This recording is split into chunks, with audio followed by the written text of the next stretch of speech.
the one thing I will say about the Nats, though, is you see, and again, winning 4 out of 5 in a 162-game schedule in baseball, that's a long season to go. But if you look at where the Wizards are in their rebuild, where the Commanders are in their rebuild, and now where the Nats are in their rebuild, my thing has been, and I've talked about this on other shows before, it's kind of felt like Wizards and Commanders in like a back and forth, Nationals way below them.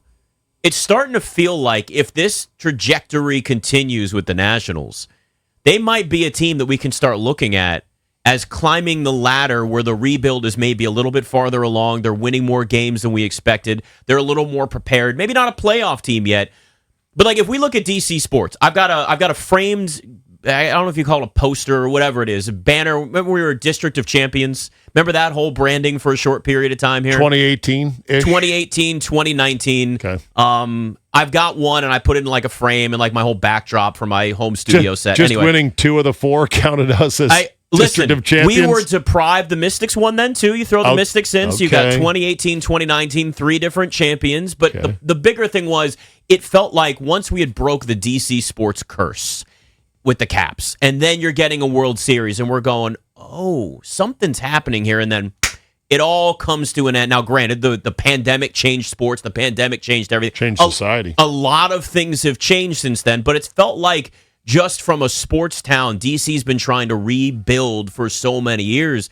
And if I look at the Nats with an arrow trending up, especially recently, I look at the Commanders with an arrow trending up, and I look at the Wizards with an arrow trending up right now in the way they're approaching these things. The Capitals are in a different thing because obviously you've got Alex Ovechkin, his future, so I put them in a separate bucket. But they're actually best positioned to hit the gas again. Yes. Sooner than maybe others. But I would argue that's not a rebuild right now. When it's Alex Ovechkin, you're thinking differently as an organization. So I put the Caps in a separate bucket. But those other 3 teams, we have a chance over the next 3 years or so where we've got legitimate playoff teams in all the major sports once again if these rebuilds are built the right way. Now, again, there's a lot to still do. The Wizards have to hit it in the lottery. That's going to be a massive help. They got to figure out Anthony Davis' situation. The Commanders got to have a defense that isn't atrocious. I think it's better than where it was last year. Jane Daniels has to stay healthy. But now watching the Nationals, even in the short time, you're going, okay, the expectations were nothing for them, but maybe they're a little farther along than we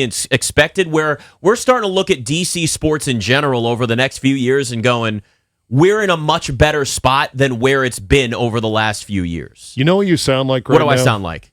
You sound like the girl 3 months into dating who asks, you know what I'm going to say right now? What are you going to say?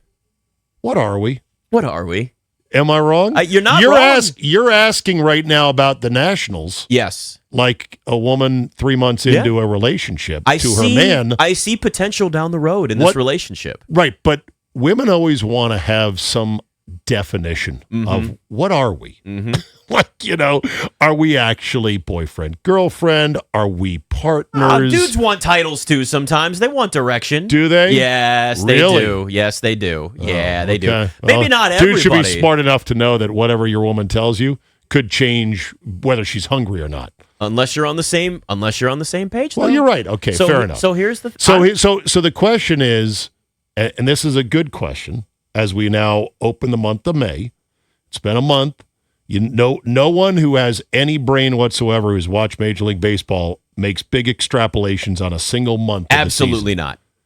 The Nats are 15-17. They're absolutely raking at the plate. Still, I think the top scoring team in Major League Baseball. I'd have to go check that, but they're hitting. Pitching, ugh. I mean, if they could just get a little dollop of pitching, would be great. I miss Max Scherzer. They're 15-17, which is currently tied for second, half game back of Miami in the division. Here's the question. Are we having a season? I always joke with Sheehan about, the Redskins Commanders. Let's go have a season. Let's go have a season. In August, he'd be like, let's go have a season, right? And in the NFL, if you don't have a quarterback, you kind of know we're not having a season. We will play all 17 games, but we're not having a season because we don't have a quarterback, okay?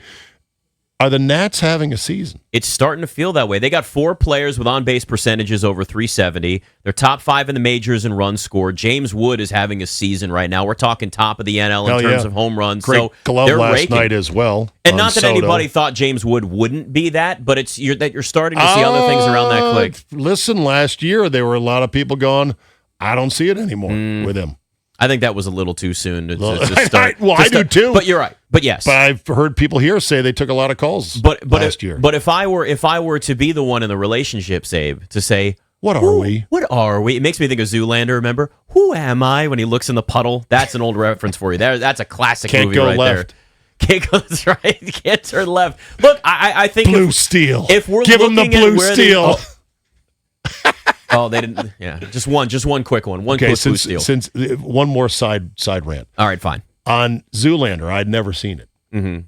The guy who loved that movie more than life itself was one Christopher Cooley, old number 47 for the Washington Redskins. Yes. And so when we were doing a show together, Cooley would be like, "Oh my God, you've got to watch it. It's the best show I've ever watched, Czabe. Oh my God, you should watch it. You've got to see it. It's the best."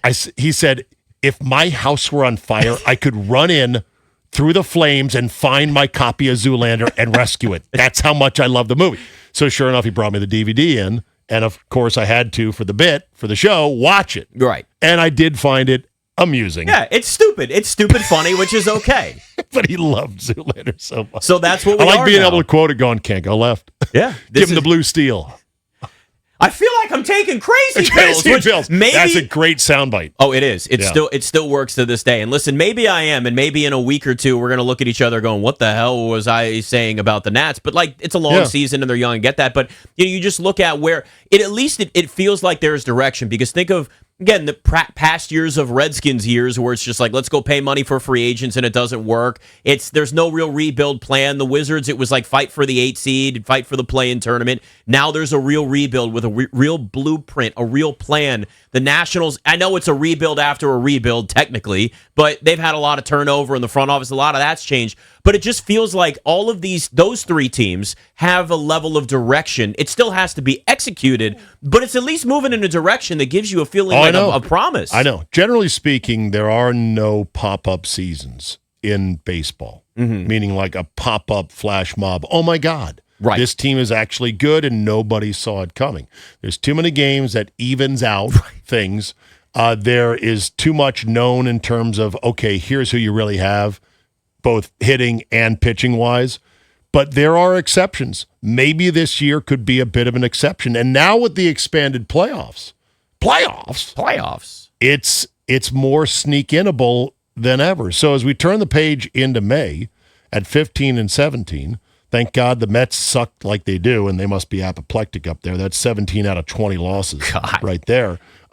We might be having a season, and I'm here for it. And listen, it's going to make May a lot better, right? Have some meaningful baseball if they start winning some games. I know it's early in the season, but if it gets above 70, May will be better. It's going to get above 70. Will you stop complaining? I got all summer for it to be 95. Well, we know. And a billion% humidity. We had snow encased in ice, and you're complaining about it not being 70. I'll take what we got outside. Give me the 50s. I'm not complaining. I feel like there's a little bit of a complaint here. You're yelling at clouds a little bit. I'm nagging. A minute. Okay. I'm nagging. All right, the you're weather. nagging. Just a little nag.